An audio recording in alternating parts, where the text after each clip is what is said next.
Hi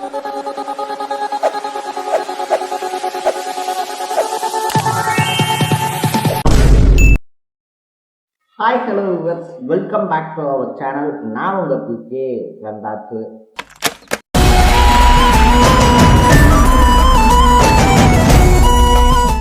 so Modi அப்படின்ற ஒரு பெயர் வந்துட்டு பார்த்தோம் அப்படின்னா இந்திய அரசியலில் ஏற்படுத்தின அதிர்வலை ரொம்ப பெருசு அப்படின்னு சொல்லலாம். இன்னுமே வந்துட்டு பார்த்தோம் அப்படின்னா இந்தியாவுக்குள்ள மோடி அலை இருக்கு அப்படின்றதான் பாஜக முன்வைக்கக்கூடிய அவங்களுக்கான ஒரு ரொம்ப பெரிய விளம்பரமான, அதை தாண்டி வந்துட்டு அரசியல் ரீதியான ஒரு கொள்கையா மோடி அலை அப்படின்ற ஒன்றும் கிரியேட் பண்ணப்பட்டிருக்கு அப்படின்னு சொல்லலாம். ஸோ நேத்தோட வந்துட்டு பார்த்தோம் அப்படின்னா இது வரைக்கும் காங்கிரஸ் என்ன சொல்லுவாங்கன்னா இந்தியாவிலே அதிக நாள் பிரதமராக இருந்தவர் நேரு தான் அப்படின்னு வந்துட்டு பல மேடைகளில் பேசிக்கிட்டு இருப்பாங்க. இனி வந்துட்டு அதை சொல்ல முடியாத அளவுக்கு அந்த ரெக்கார்டை பிரேக் பண்ணி 4397 நாள் பிரதமர் பதவியில் இருந்தவர் அப்படின்ற நேருனுடைய ரெக்கார்டை நேத்தோட பிரேக் பண்ணியிருக்காரு நரேந்திர மோடி அப்படின்னு சொல்லலாம். ஏன்னா 2014 ஆரம்பிச்ச அவருடைய பிரதமர் பயணம் அப்படின்றது 2026 ஜூன் 9ஆம் தேதியோட 4398 நாளை கிராஸ் பண்ணியிருக்கிறதுனால பாஜக மோடி தான் மறுபடியும் வலிமையான தலைவர் அப்படின்ற பிம்பத்தை முன் வச்சு கொண்டாட்டங்களை ஆரம்பிச்சிருக்கு அப்படின்னு சொல்லலாம். அதே நேரத்துல நம்மள மாதிரியே சாதாரண ஒரு மனுஷனா தன்னுடைய வாழ்க்கையை தொடங்கி அப்பாவினுடைய டீ ஸ்டால்ல போய் டீ எடுத்து கொடுத்துட்டு இருந்த ஒரு பையன் பின்னாட்கள்ல பிரதமர் ஆனது எப்படி, அதை தாண்டி மோடியினுடைய வாழ்க்கை பக்கங்கள்ல இருக்கக்கூடிய சுவாரஸ்யமான பக்கங்கள்லாம் என்ன அப்படின்னு சொல்லிதான் இந்த வீடியோல பேச போறோம். அதுக்கு முன்னாடி நம்ம சேனலுக்கு நீங்க புதுசா வந்திருக்கீங்க அப்படின்னா மறக்காம சேனலை ஃபாலோ பண்ணி சப்ஸ்கிரைப் பண்ணிக்கோங்க. ஸோ ஃபர்ஸ்ட் ஆஃப் ஆல் வந்துட்டு பார்த்தோம் அப்படின்னா எல்லார் மாதிரியுமே சின்ன வயசுல ஸ்கூலுக்கு போயிட்டு வந்துட்டு வீட்டில் இருக்கக்கூடிய பேரண்ட்ஸ்க்கு ஹெல்ப் பண்ணிக்கிட்டு இருந்த ஒரு பையன் தான் நரேந்திர மோடி.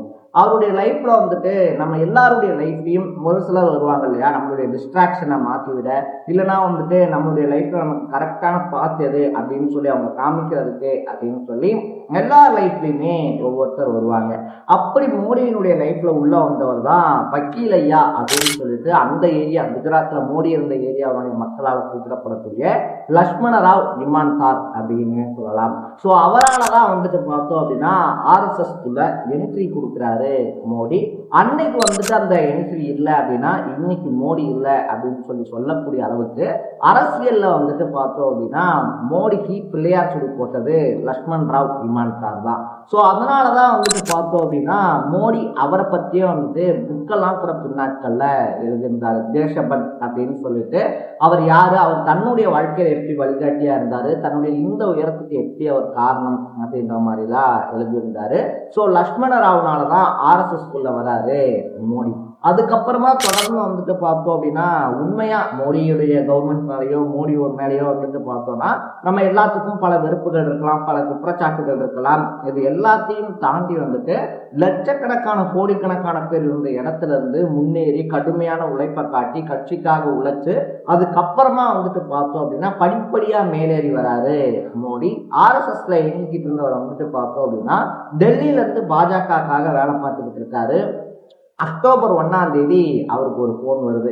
இந்த மாதிரி வந்துட்டு நீங்க டெல்லியில இருந்தது போதும், குஜராத்துக்கு திரும்பி போங்க, அங்க உங்களுக்கு வேலை இருக்கு அப்படின்னு சொல்லிட்டு. ஸோ மோடியினுடைய நினைப்பெல்லாம் என்னவா இருக்கு அப்படின்னு சொல்லி பார்த்தோம்னா சரி ஓகே குஜராத்துக்கு போனோம்னா நமக்கு ஏதாவது செயலாளர் பதவி மாதிரி தரப்போறாங்க போல, அப்ப அங்க போயிட்டு நம்ம ஒர்க் பண்ணலாம் அப்படின்ற மாதிரி இருக்கும்போது அக்டோபர் 1ஆம் தேதி கால் வருது.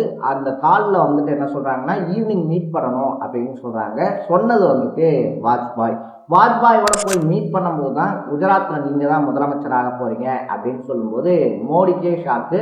என்ன இது, இங்க டெல்லியில இருந்து வேலை பார்த்துக்கிட்டு இருக்கேன், குஜராத்ல இருந்து டெல்லிக்கு வந்தாச்சு, ஒரு நீண்ட நெடிய பயணம் அப்படின்ற மாதிரி வந்தாச்சு அரசியல்ல, மறுபடியும் குஜராத்துக்கே போக சொல்றீங்களே அப்படின்னு சொல்லி கேட்கும்போது நீங்க போக நாங்க சொல்றோம் அப்படின்னு சொல்றாங்க.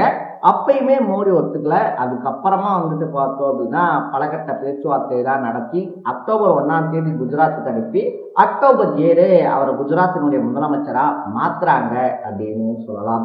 ஸோ குஜராத்தினுடைய முதலமைச்சரா இருந்தப்ப குஜராத் கலவரம் மாதிரியான பல சம்பவங்கள் வந்துட்டு வந்திருந்தாலும் கூட அதுக்கப்புறமாவும் தொடர்ந்து வந்துட்டு உழைச்சு குஜராத் மாடல் அப்படின்ற ஒன்றை மக்கள் முன்னாடி முன் வச்சு அதன் மூலியமா தன்னை பிரதமரா வந்துட்டு மெருகேற்றிக்கிட்டாரு மோடி அப்படின்னு தான் சொல்லணும்.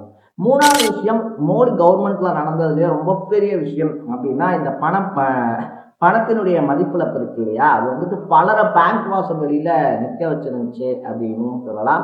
500,000 செல்லாது அப்படின்னு சொல்லிட்டு ஒரே நாள் நைட்ல அனௌன்ஸ் பண்ணி அதிரடி காட்டியிருந்தாரு மோடி. அது மேல பாசிட்டிவான நெகட்டிவான விமர்சனங்கள்லாம் இருந்தாலும் கூட அதை வந்துட்டு டிமானிட்டேஷன் பண்றதுக்கு ஒரு ரொம்ப பெரிய தைரியம் வேணும். நாட்டு மக்களுடைய எதிர்ப்பை சம்பாதிக்கணும், அடுத்த எலெக்ஷன்ல இதை காரணமா வச்சு தோத்துருவோமா அப்படின்லாம் எதையுமே யோசிக்காம ஒரு போல்டான முடிவை எடுத்திருந்தாரு மோடி கவர்மெண்ட், மோடி சர்க்கார் அப்படின்னு சொல்லலாம். எதிர்கட்சிகள்லாம் அதை பத்தி விமர்சனம் பண்ணாலும் நாட்டினுடைய நல்லதுக்காக அப்படின்னு சொல்லிட்டு ஒரே வார்த்தையில முடிச்சிருந்தாரு மோடி. இதை தாண்டி தன்னை எப்பயுமே வலிமை மிக்க தலைவரா வந்துட்டு பார்த்தோம் அப்படின்னா அவருடைய நடை உடையில இருந்து ஆரம்பிச்சு அவருடைய பேச்சில் ஆரம்பிச்சு காங்கிரஸ் இல்லாத இந்தியாவை உருவாக்கும் அப்படின்னு சொல்லிட்டு தன்னுடைய கொள்கை பாஜகவுடைய கொள்கைகளை மேடைக்கு பேசி பேசி பேசி தனக்குன்னு சொல்லி ஒரு தீவிரமான ஆதரவாளர்களை சம்பாரிச்சு வச்சிருக்காரு மோடி. என்னதான் இந்த 4398 நாட்கள் அவர் பிரதமரா இருந்திருந்தாலும் கூட சிங்கிள் பிரஸ் மீட் கூட அவர் கொடுத்ததில்லை அப்படின்றது இன்னொரு ஹைலைட்டான விஷயம் அப்படின்னு சொல்லலாம். ஸோ மோடி வந்துட்டு பார்த்தோம் அப்படின்னா பிரதமர் ஆனதுக்கு அப்புறமா கிடையாது, கிட்டத்தட்ட இந்த 20 வருஷங்கள் இருக்கு இல்லையா, அதுல வந்துட்டு ஒரு பிரஸ் மீட் கூட 20 வருஷம்னு சொல்லிட்டேன்னா அதை விட கம்மியாக தான் இருக்கும்.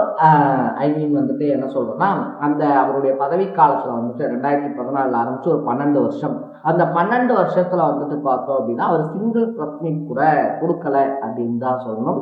இதுவே வந்துட்டு பார்த்தோம் அப்படின்னா மோடிக்கு எதிரான பிரச்சாரங்களாகவும் மோடிக்கு எதிரான விமர்சனங்களாகவும் வைக்கப்பட்டாலும் கூட மோடி அதை பத்தி என்னைக்குமே கவலைப்பட்டது கிடையாது. அவர் உண்டு, அவர் வேலை உண்டு, அடுத்த கட்டம் என்ன அப்படின்னு சொல்லி யோசிச்சு முன்னேறி போய்கிட்டே இருக்காரு. ஸோ மோடியினுடைய லைஃப்ல இருந்து நம்ம வந்துட்டு தெரிஞ்சுக்க வேண்டிய விஷயம் ஒன்னே ஒண்ணுதான், நம்ம ஒரு கொள்கையை ஏற்றுக்கிட்டோம் அப்படின்னா அது சரி தப்பு அப்படின்றத தாண்டி நமக்கு அது சரியா இருந்துச்சுன்னா கடுமையா உழைக்கணும். ரெண்டாவது விஷயம், நமக்கு ஒரு வாய்ப்பு கொடுக்குறாங்க அப்படின்னா அந்த வாய்ப்பை சரியா பயன்படுத்தி அங்கிருந்து எப்படி மேலே போகலாம் அப்படின்னு சொல்லி பார்க்கணும். மூணாவது விஷயம், மேலே போனதுக்கு அப்புறமா அதை தக்க வச்சுக்கிறதுக்கு இன்னும் அதிகமாக உழைக்கணும், இல்லைன்னா தட்டி விட்டு மேலே வர்றதுக்கு நிறைய ஆள் இருப்பாங்க.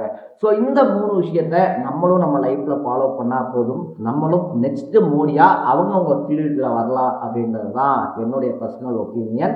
ஸோ நீங்க மோடி அவர்களை பற்றியும் அவருடைய ஆட்சியை பற்றியும் என்ன நினைக்கிறீங்க அப்படின்றத கமெண்ட் பண்ணிட்டு மறக்காம சேனலை ஃபாலோ பண்ணி சப்ஸ்கிரைப் பண்ணிக்கங்க.